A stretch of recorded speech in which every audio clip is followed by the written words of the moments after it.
We're good? Okay, welcome to the City of Eureka Springs. This is the Board of Zoning Adjustment meeting. This is a special meeting. Susan, turn your light on. Is it? Lights on. Yeah, I'm on. Can you hear me? I think they're on. I hear you just fine. Test.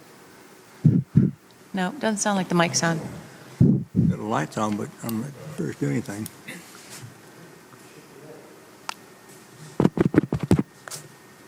All right. Kim, can you hear us? Wave your hand. No, we don't hear anything. Oh, somebody He waved can their hear hand. us. They can hear There you us. go. He can hear us.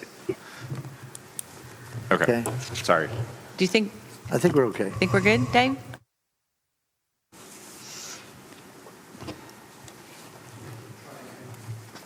Okay.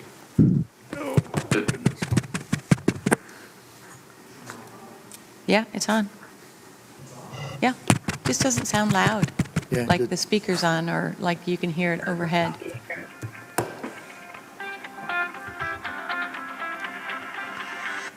Sorry. Oh, there There you go. Yeah. Okay. Welcome to the City of Eureka Springs BOZA meeting.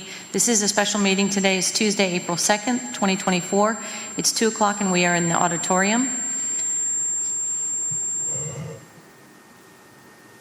We have no public hearing. So, Tom, do you want to do roll call? Yes, Ansley, Here. Susan Harmon, Here. Fergie Stewart, Here. and I'm President Tom Buford. All right, let's do the Pledge of Allegiance, please. Pledge allegiance to the flag of the United States of America and to the republic for which it stands, one nation, under God, indivisible, with liberty and justice for all. All right, approval of the agenda for the Board of Zoning meeting.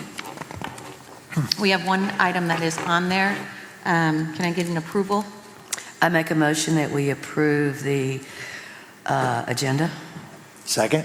All right, we've got a motion and a second to go ahead and approve the agenda. All those in favor signify by saying aye. Aye. Any opposed? Doesn't look like we've got any public comments. So let's go to the item itself. This is Lot 13, Block 45 of the Riley Armstrong Edition. The individual's name is Mr. Wilmot, who is purchasing this property. This is a zoning variance on minimum lot size. Applicant is seeking variance of the 10,000 square foot lot size requirements in R2 zones to build an approximately 3,200 square foot, to build on an approximate 3,200 square foot undeveloped lot.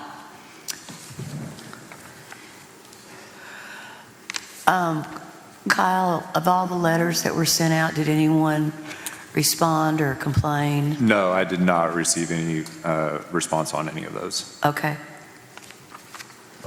Okay, it looks like we've got Mr. Wilmot on Zoom. So does anyone have any questions for him regarding that build?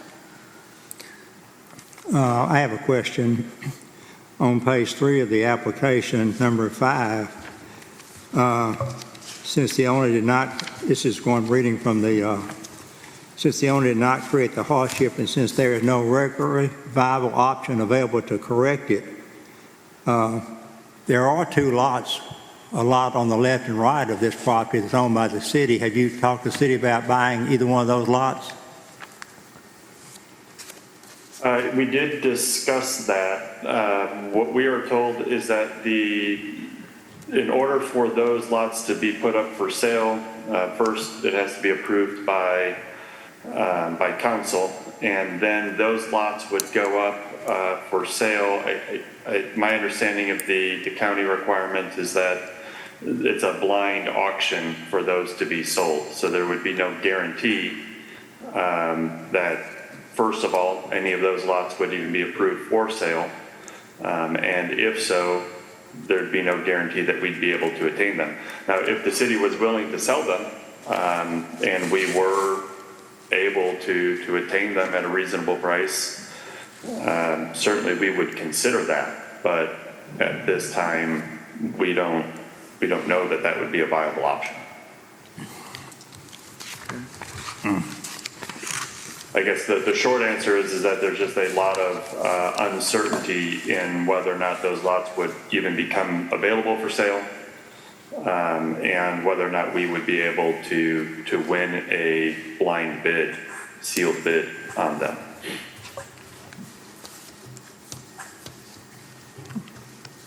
Do you have any questions? I have a couple questions. This is Susan Harmon. How many square feet is this home?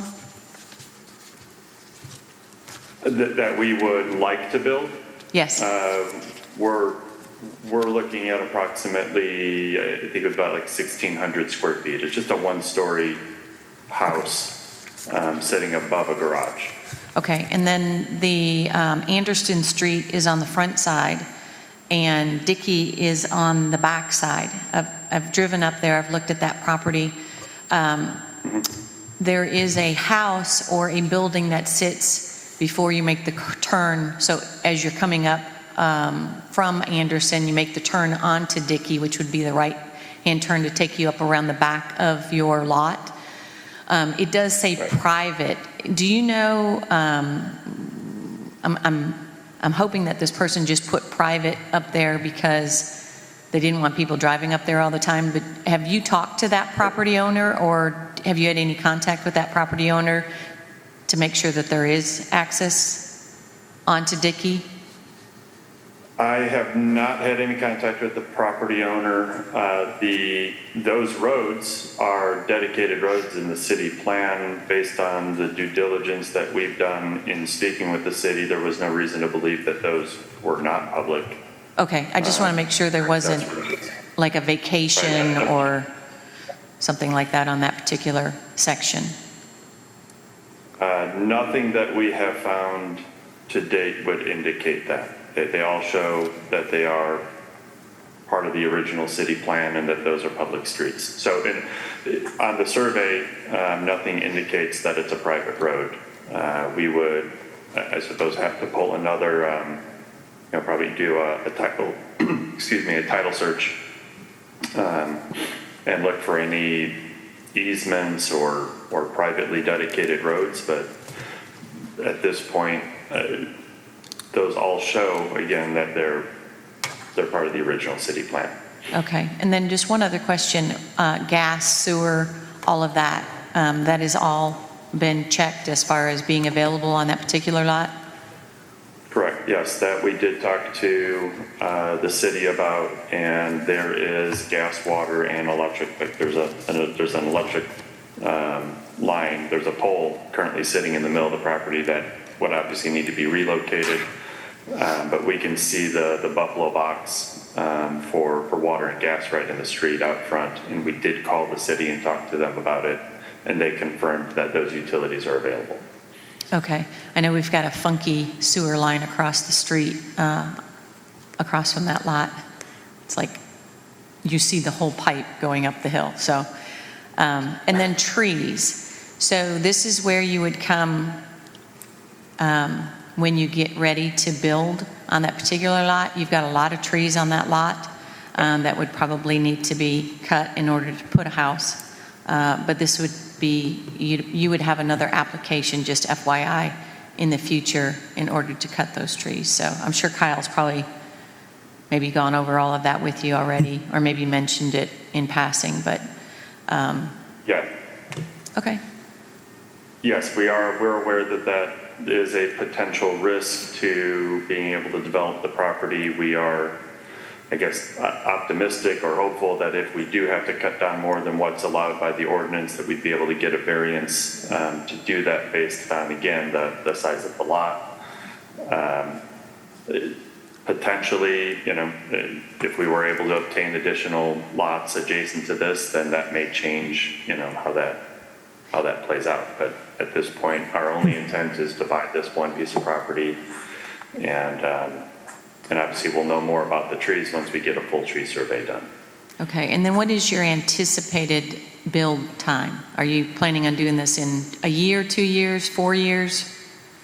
I think realistically 2 to 3 years. Okay.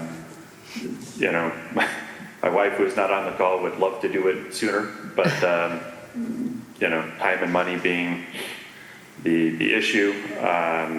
But I would think realistically more like 2 to 3 years. Okay. Okay, does anybody have any questions? No. Pam? I make a motion that we approve the application to build on approximately 3,200 square feet of undeveloped lot. And I'll second that. All right, so we've got a motion and an approval to approve the zoning variance on Lot 13, Block 45 of the Riley Armstrong addition, which is in reality a 3,200 square foot undeveloped lot, which is below our R2 zone requirement. All those in favor signify by saying aye. Aye. Any opposed? All right, so it's 4-0 approval. Congratulations. Thank you very much. I appreciate your time, and we certainly appreciate you making the special meeting for us. And we look forward to building a home in Eureka Springs. All right, thank you. Thank you. Thank Make you a all. motion. Take care. Okay. Motion to adjourn. Second. Motion to adjourn. All those in favor signify by saying aye. Aye. Any opposed? A meeting adjourned. All right, yay.